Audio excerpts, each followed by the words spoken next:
Karibuni sana. Leo tutajifunza jinsi ya kuweka password ya namba kwenye smartphone yako.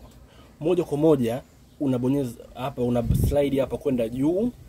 Baada ya hapo unaingia kwenye setting ya simu.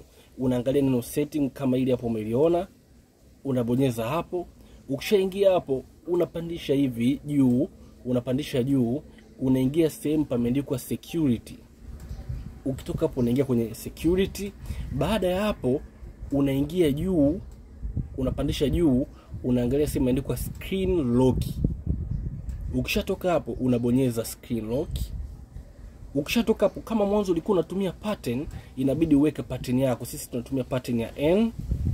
Ukishaka pattern yako utaingia, zitakuja option mbalimbali. Sasa kwa sababu sisi tunataka tuweke za namba, tutaingia kwenye pin. Hii hapa imeandikwa pin.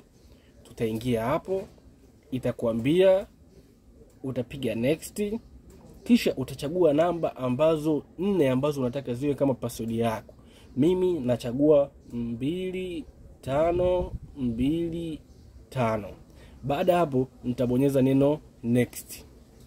Baada ya hapo nitaambiwa nirudie tena, kwa hiyo na wewe utairudia 2525. Baada ya hapo utabonyeza neno confirm hapo mbele, tunalibonyeza. Baada ya hapo ukirudi hapa, kisha ukaweka lock kwenye simu yako, ukija kuitoa hapa moja kwa moja itakutaka uweke namba. Sasa hapo unakumbuka tuliweka 2525, basi tunaweka 2525. Hapo tutakuwa tumetoa na utaendelea na mambo yako kama kawaida. Asanteni sana, usiache kusubscribe hapo chini. Tunaanza na vitu vidogo vidogo kuelekea vitu vikubwa.